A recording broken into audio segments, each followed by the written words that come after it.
on Westover Drive and in our neighborhood. Thank you. And, yep. Thank you. I just put this flash together for everybody here tonight. I called Public Works when this was going on. I may have run out of copies here. I apologize. Thank you. I called Public Works when this was going on, and we had a lot of the milling that was going on. A lot of the milling that was going on in our canal was going right into the creek. In fact, some of my neighbors that are here tonight will attest to this. They put some barriers up, but Excuse me, would you get to the mic here? the contractor Thank you. moved those barriers while they were doing this work. And it happened in at least two places that I saw. One near my house on Westover, and then another one a little bit further down near the pumping station where they moved these barriers and the milling was allowed to go straight into the creek. And I've noticed in the last year, since this happened, this was last July, that creek is filled in quite a bit. And I believe it's due to some of this work, right? And I did call Public Works. They did send somebody out. I never got a return phone call. But I just want to implore you that some of this is our own doing, right? Maybe a lot of this is our own doing, that we've caused this problem where this creek is filled in because of some of the things that we have done in this neighborhood. Any questions for me? No questions. I appreciate your time. Thank you, sir. Thank you. Appreciate you being here.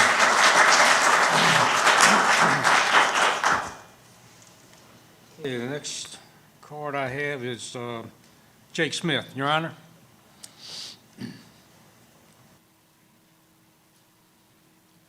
Thank you for inviting me. Good to see you, sir. I'm Jake Smith, 43 Carriage Hill Drive, and that's in Westover Shores. I've been there since 1975. I met my wife after I came back from Vietnam, and I said, I'm in trouble. First blind date I went out with her on. And she'd lived here in Poquoson, gone to high school here in Poquoson, and graduated from Poquoson and went on to William Mary. Well, when I got out of the Navy, I came back and I went to law school at William Mary. I got so much salt in my veins that once we got married, I said, why don't we move to Poquoson? And she said, I am not going back to that little town. She said, I want to go somewhere that's more active. But I convinced her to come back to Poquoson and buy waterfront property. And we bought there. I used to bring a 35-foot sailboat up there. It drew 5 feet of water.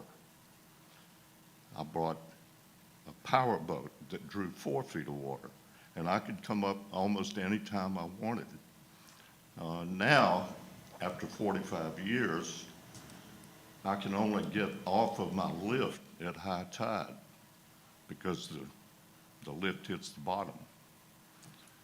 So I've been paying for waterfront property for many, many years. I never complained because I could use it. But now, 1 hour a day, maybe 2, I can use my boat, that boat.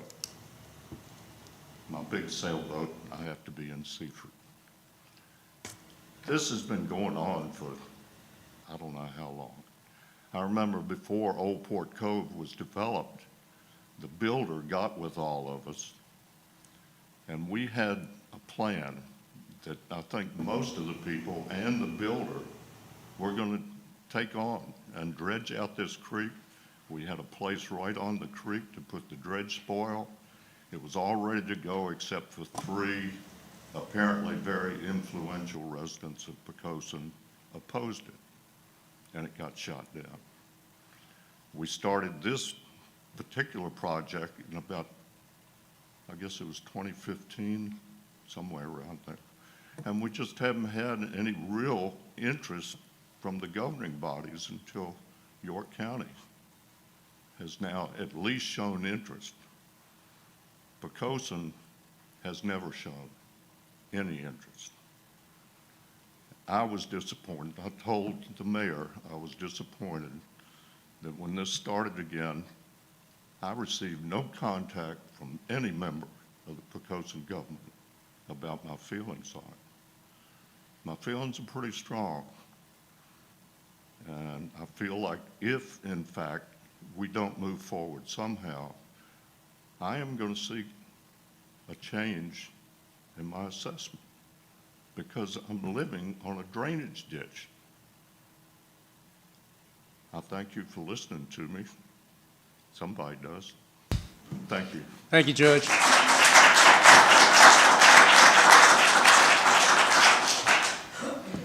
Okay, next speaker is Mrs. Quimby Amory. How are you, Ms. Amory? I'm just fine. Good. How are y'all? Good to see you. Thank you for letting me speak. Yes, ma'am. I'm kind of I won't exactly say come here, because with the last name of Amory, I guess it's a comeback. Because my husband's family was here for many years, though I've only lived here for 5 years. And I live at 6 Fremore Drive. I'm across from the Wimmers, kind of at the head of that little part of the creek. And I have the same problem that everybody else does with boats. It's got Ma'am, excuse me, I didn't catch your name. Quimby Amory. Cindy Amory? Quimby. Quimby. Q-U-I-N-B-Y. Oh, Amory. thank you. And I have the same problem with boats as everybody else. I think it's gotten worse since I've been here. There is a stormwater washout drain between my house and Manfred Freeman's, and it's open. So you get not just water in that, you have a lot of what they would refer to as gunk that goes down in that creek, and the creek is filled up so much in front of my house. And I think that has something to do with it. If that drainage was actually a covered pipe underground, I think it would make a lot of difference. And there are probably other places around the city that have the same problem. So I would really like to see dredging, like everybody else, but I would also like to see the stormwater problem addressed, so maybe we won't have so much gunk ending up in the creek. So I thank you very much, and Thank you, Mrs. thank Amory. you for letting me talk. Thank you for what your family does for mine, too, by the way.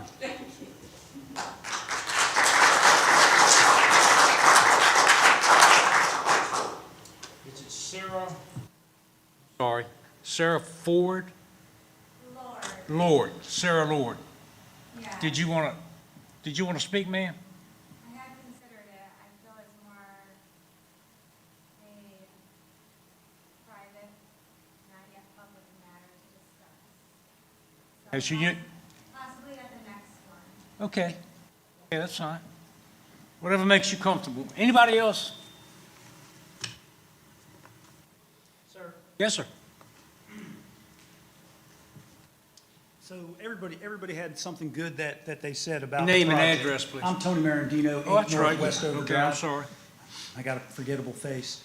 But the thing is we have York County's support for this. They have, I could be wrong, but they only have 36 residents on that side of Lambs Creek. We have 84, and we got the go-ahead from 75 of those people that they're interested in this project. 75 people out of 84 people have signed on that they're interested in getting this creek done. When that creek was built, it was hand dug to 6 feet, and it was put there for a reason. It was put there to drain the neighborhoods, because we're taking away wetlands, and so we have to mitigate somehow. And so my neighbor Corrigan has only lived there for a few years. I can tell you that in the middle of Lambs Creek, the muck is 4 feet deep. It comes up to your chest. The biggest fear is a child falling off of a dock into Lambs Creek, because you can't get anything out of there. It is 4 feet of muck.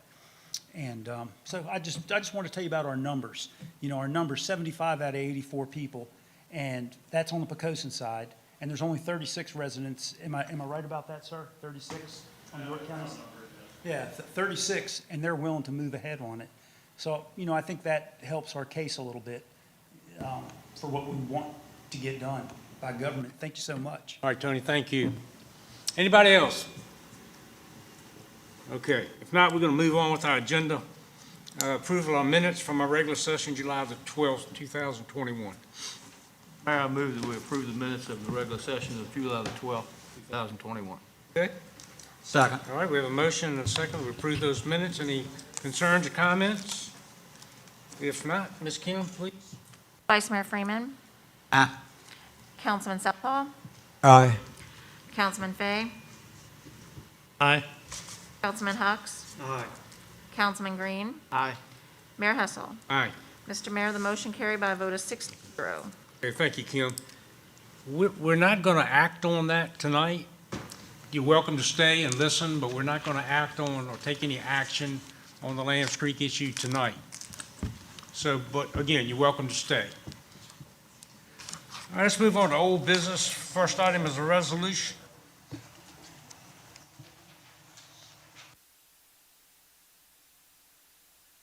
All right, I can't tell you that. I just can't tell you that. Is it confidential? Oh, No, you'll let us know, it'll be advertised. absolutely. Okay. Absolutely. Thank you very much. Yes, sir. Thank you, sir. Okay. The resolution making appointments to the Parks and Recreation Advisory Board. Mr. Green? Mayor, I move that we adopt a resolution to make appointments to the Poquoson Parks and Recreation Advisory Board with the following names inserted: Anna Ward for the at-large position, and Shannon Martin from the Central, and their terms will expire March 31st, 2022. Second. All right, we have a motion made and seconded to adopt the resolution with those names inserted. Any concerns, comments by council? If not, Ms. Kim? Councilman Green. Aye. Councilman Hux. Aye. Councilman Fay. Aye. Councilman Southall. Aye. Vice Mayor Freeman. Aye. Mayor Hessel. Aye. Mr. Mayor, the motion carried by a vote of 6-0. All right, thank you, Ms. Kim. Let's move on to new business. First item, a resolution making an appointment to the Colonial Community Criminal Justice Board. Mayor, I move that we adopt a resolution making an appointment to the Colonial Criminal Justice Board with the name of, I hope I pronounce it correctly, Rana Navarette. Her term will expire March 31st, 2024. Thank you, buddy. Second. Motion made and seconded that we adopt that resolution with that name inserted. Any comments, concerns of council? If not, Ms. Kim? Councilman Fay. Aye. Councilman Southall. Vice Mayor Freeman. Aye. Councilman Hux. Aye. Councilman Green. Aye. Mayor Hessel. Aye. Mr. Mayor, the motion carried by a vote of 6-0. Okay, thank you, ma'am. Item 2 under new business, amending Shipwreck Island intersection project and the approved constrained capital improvement plan for fiscal years 2022, 2026, and beyond. Mr. Mayor, Oh, there she is. Tanya will present. There she is. Hey, Tanya. Good evening, Mayor, Vice Mayor, Council Members, City Manager. Tonight, you have in front of you some housekeeping items that we need to do in order to make application with VDOT, the Virginia Department of Transportation, for the 50/50 match on the Shipwreck Island. We just need to amend the project worksheet in the CCIP, or the Constrained Capital Improvement Plan. If you recall, a few months back, you approved a resolution allowing the city engineer to move forward with that application. This just allows us to clean up the CCIP to do so. Okay. Any questions of Tanya? I don't think so. Perfect. Okay. And Randy, any comments from you?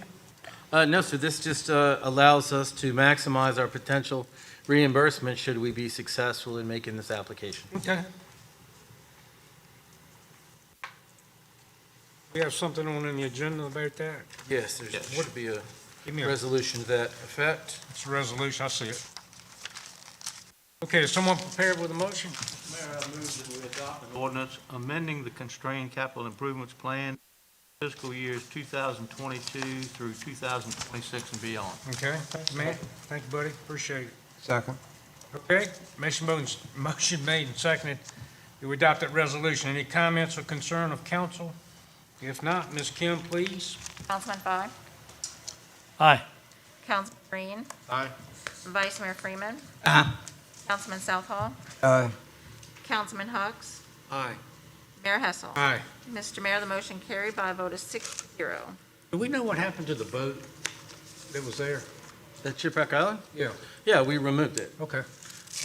We're holding on to it while they're making some work there on the crosswalk improvement. And it may not go back there, but if it doesn't, we'll find a suitable place No problem. to put it back. Problem. Okay. All right, item 3 is we're going to get some information from our city attorney. I think retail marijuana stores will be legal in Virginia as of January the 1st, 2024, and Wayne's going to take us through that. I'll take you Mr. through Moore? part of it anyway, give you a little bit of a heads up. So as most of you know, if you follow anything in the newspaper, the legislature has dramatically overhauled the marijuana laws in Virginia. Some of them phase in immediately, such as the criminal aspect of it. Other aspects of it, such as the sale, doesn't take place until 2024. One of the items that's included in this is the possibility of a referendum within each community regarding the sale of marijuana. So if you don't take any action, then marijuana sales will become legal in the city of Poquoson. You can hold a referendum to have the citizens vote on this issue. And there's a statutory regulations for that, how you hold it, and the timing of how you hold the referendum. In order to hold that referendum, you have to petition the court, and once the court approves a referendum, you have 90 days to hold the referendum. And this time frame is it has to take place after July 1st of 2022, which is next July. It has to be completed by 12/31 of 2022.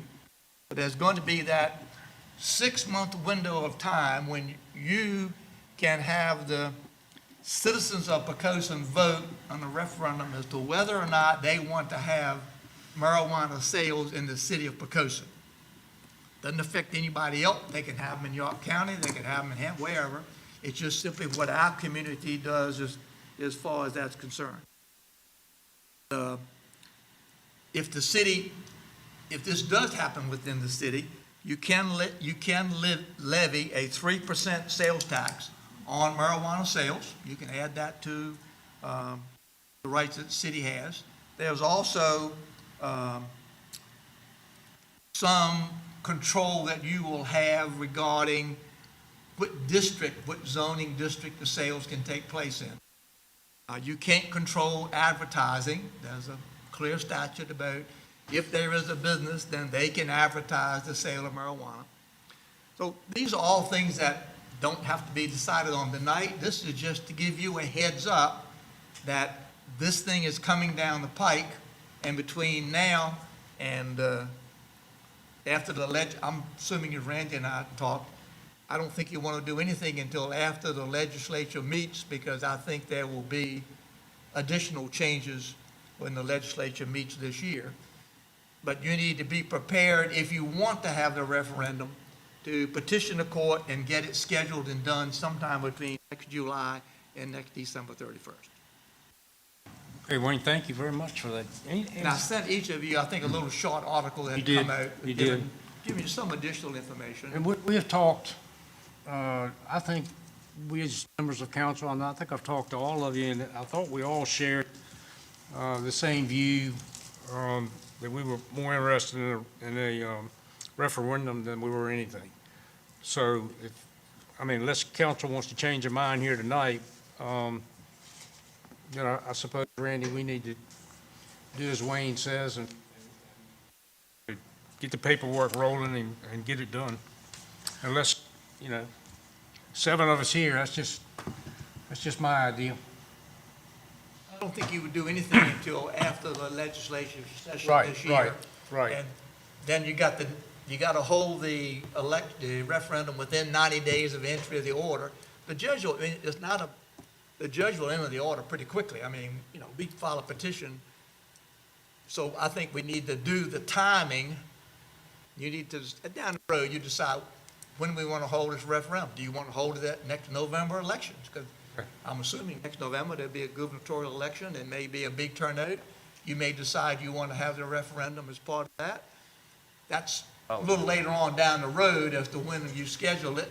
I haven't researched all of the details on getting the order from the court and, holding the referendum. And I don't want to tell you that's the time to do it until I do a little more research. But it is available to you have the referendum. So you're talking about a referendum this coming November? No, we're talking next year. Like I said, the governor, July 1st of 2022 is the earliest you can have a referendum. The latest is December 31st. Randy? Yeah, I think the confusion was the reference to the gubernatorial election, which is this November. The following November, amongst other things, will be the council elections, and unless we get, you'll need to make a formal decision to commence this, but unless otherwise directed, we will queue it up so that we bring to you at the correct time the order to ask the judge to schedule the referendum, and I would suggest consistent with the November election of next year. We reduce the cost of having a separate election, which is particularly difficult with early voting and all of those sorts of things, to have two different elections during the same period, not at the same time. Additionally, and this is worth reiterating for those at home, the default in the Code of Virginia is that sales will be allowed in every community unless they hold a referendum to say they don't want them in their community. So we're not suggesting that we have a referendum to see if we want marijuana sales. It's really a referendum to see if we don't, because the code provides the default in the affirmative. It is not often that the Code of Virginia provides localities specific options to decide for themselves in a Dillon rule state, but in something as important as this to a community, I think the council is correct and it's appropriate to ask the citizens what their wishes are on this when we can. I didn't intend to give the governor another year in office. thank you. Okay, any questions? Randy or Wayne? If not, we'll move on. But the other issue Yeah. that has recently occurred, and just to give you a little bit of background, the city of Virginia Beach was brought to court in the federal court regarding their precinct and voting system. Basically, they do the system the same way we do. You had to reside in the precinct, but you were voted on by the whole city. The federal court passed down a decision saying that was a violation of federal law because it discriminated against possible minority precincts because their vote would be diluted by the whole city. The state of Virginia then has passed a state code dealing with the same subject. So after this year, Poquoson will no longer be able to have the members of council come from a particular precinct to be voted on by the entire city, unless there is a change in the law that allows that to happen. So, you have a couple of options. You can have whoever run from any district and be voted on by everybody, the same way the mayor, the same way that the mayor is voted on. Everybody votes from the mayor, and he doesn't have to come from any particular district. That would be a possibility. You could possibly do some legislative work to see if the legislature would possibly give Poquoson an exception to continue doing what we're doing. There are several things that you could look at to decide. If you're going to go the legislative route to try and get something through the legislature, then obviously we need to get on the bandwagon here pretty quick with our representatives and get formulated as to what we want to happen. That's, again, just a heads up to show you that this is changing and that we're no longer going to, after this year, we will not be able to continue electing councilmen the same way that we do now. I guess the comment, from me at least, would be, why in the world does the state of Virginia want to get involved in our election, something we've never had, that I know of, an issue with, number one.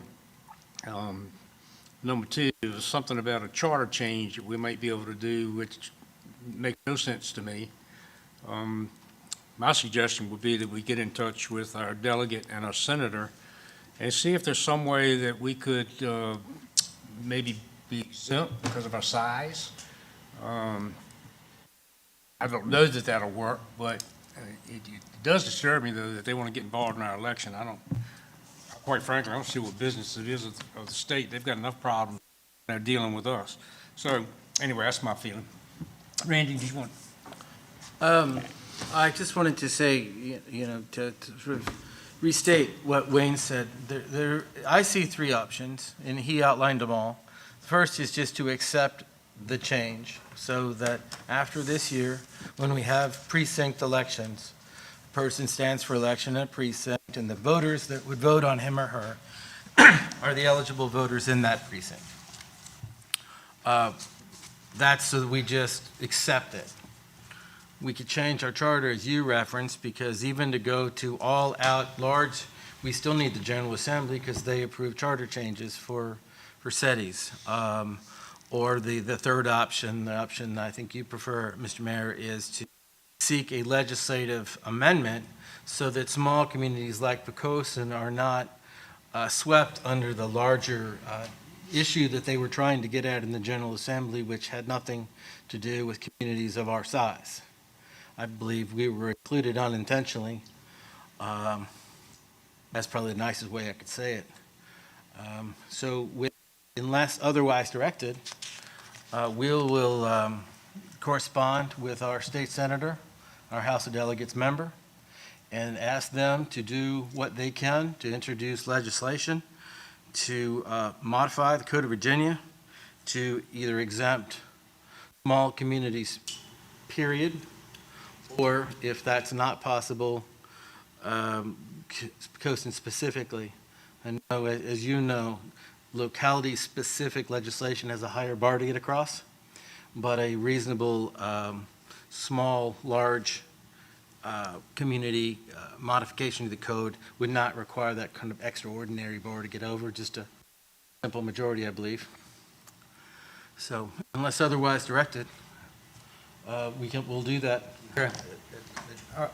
Are our precincts divided pretty evenly, population-wise? Yes, sir. Randy, put some background with Virginia Beach. I think that's where the thing was actually grounded in at one time, and now it's spread all over the Commonwealth. Is that a fair assessment? The lawsuit that Mr. Moore was talking about was a Virginia Beach lawsuit, which attempted to show, and I guess it was found, that their voting practices, because of the nature of their specific community, could be discriminatory in that it may have diluted the voting power of one or more ethnic communities within Virginia Beach by allowing the larger at-large voting for the district seats. So the General Assembly, following that, passed a law which basically prohibited that type of voting, the type that they were doing in Virginia, and separated it out, as Mr. Moore said. And that's where we got cut up on. At the time, I believe it was perceived that it only affected Virginia Beach. And it was 90+% of the way through the legislative process before it was even discovered that it had other communities that would affect as well. Like I said, I think it was designed specifically for Virginia Beach, or Virginia Beach, and the others of us. I'm not sure there aren't others as well that got caught up in it, but that was the focus in the General Assembly. So if that's the focus, a large community focus, perhaps there is some room for a small to medium community break or modification of the code. Okay. Any questions of Randy? Anybody, any council members have concern with that course of action? I don't. With the letters drafted Mr. this Mayor, week? excuse me, it's not on the agenda. Can I give you one more change? Sure, Wayne. So the Freedom of Information Act was amended this time around, and it was now provided that once a police investigation is complete, then that has to be released to the public. In the past, that you didn't have to release police investigation reports. So they amended it to say, once the investigation is complete, then they have a right to discover that report under the Freedom of Information Act. And the other change was that in the past, under the Freedom of Information Act, what you would call personal contact information could be given out by the city. So, for example, if I send an email to the city manager saying, I want copies of the agenda every time it comes out, or I want certain information, then a citizen could petition the city under the Freedom of Information Act and get my name and address and email information and that kind of thing. So effective July 1st, that changed. Now, personal confidential information is not to be given out under the Freedom of Information Act. That was two things that changed, all of it tied into the movement about the criminal justice system not being fair, which gives rise to releasing the reports and gives rise to releasing names of people who were interested in certain specific aspects of city government. I didn't think to put that on the agenda, I'm sorry, but Well done, Wayne. Well done, as always. Mayor, do you think it would be worthwhile to research other communities of our size and ask them to Sure. join us in Sure. approaching the Good idea. legislature? Yep. Yep. The merrier. We can, we can stretch out beyond our delegate and our senator. Sure, buddy. It's a good idea. Anybody else? Comments, city manager, are you all done? Yes, sir, I am. Thank you. Okay. Council directives? Down there in the white shirt. David? Thank you, Mr. Mayor. I have no comment Okay, tonight. buddy? Just one thing, Mr. Mayor, the mobile food pantry is August 24th, our fourth Tuesday as usual. It'll be another drive-through from 10 to 1, and I believe our host is Emmaus Baptist Church this day. Good, good. Keith? Yes, Mr. Mayor, I thanked via an email the help I got getting started on becoming a council member, but I'd like to thank publicly Christy and Kim for helping getting me up to speed real quickly for that first meeting last week, or last month, and this one as well. So thank you to you. Yeah, they top of the line. Kerry, anything? No comment tonight. Okay, Bud? I'd just like to thank the citizens who came out to the council meeting tonight to pay attention to the government, and those at home who are paying attention to the government for doing so. It's something that every citizen of Poquoson should do. Thank you. Okay. Any other comments, any other questions? Ms. Lord, did you speak with anybody on council after we adjourned? That would be fantastic. Just One of you. one of us? Okay. I think Mr. Hudson wanted to, I'll be glad to speak with you, ma'am. All righty. Motion to adjourn, please. So moved, Mr. Mayor. All right. Second. Motion made, second, we adjourn. Ms. Kim? Councilman Hux, Aye. Councilman Southall, Aye. Vice Mayor Freeman, Aye. Councilman Green, Aye. Councilman Five, Aye. Mayor Hessel. Aye. By a vote of 6-0. Thank you, ma'am, and we are adjourned.